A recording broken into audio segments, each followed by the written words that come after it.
Hi, boys and girls. It is Tuesday, April 28th, and we're moving on to the chapter called The Crickets.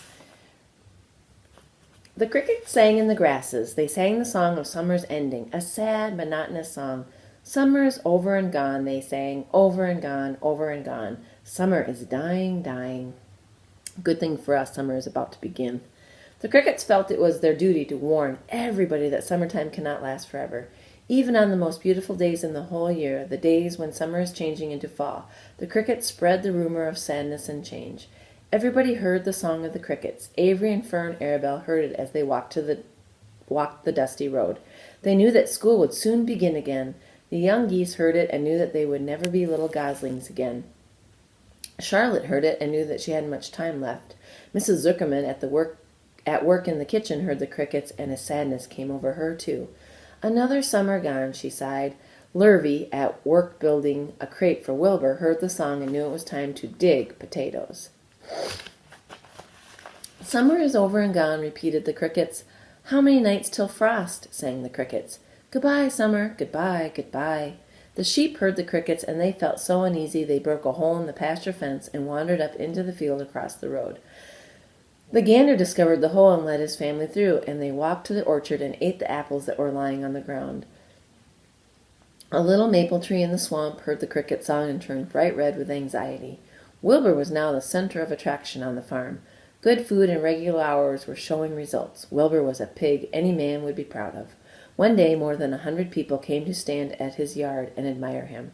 Charlotte had written the word radiant, and Wilbur really looked radiant as he stood in the golden sunlight. Ever since the spider had befriended him, he had done his best to live up to his reputation. When Charlotte's web said some pig, Wilbur had tried hard to look like some pig. When Charlotte's web said terrific, Wilbur had tried to look terrific. And now that the web said radiant, he did everything possible to make himself glow. It is not easy to look radiant, but Wilbur threw himself into it with a will.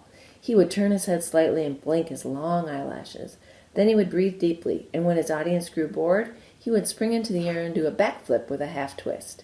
At this, the crowd would yell and cheer. How's that for a pig?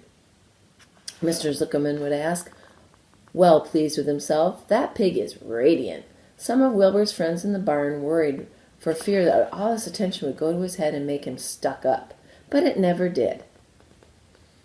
Wilbur was modest. Fame did not spoil him. He still worried some about the future, as he could hardly believe that a mere spider would be able to save his life. Sometimes at night he would have a bad dream. He would dream that men were coming to get him with knives and guns, but that was only a dream. In the daytime, Wilbur usually felt happy and confident. No pig ever had truer friends, and he realized that friendship is one of the most satisfying things in the world. Even the song of crickets did not make Wilbur too sad. He knew it was almost time for the county fair, and he was looking forward to the trip. If he could distinguish himself at the fair and maybe win some prize money, he was sure Zuckerman would let him live.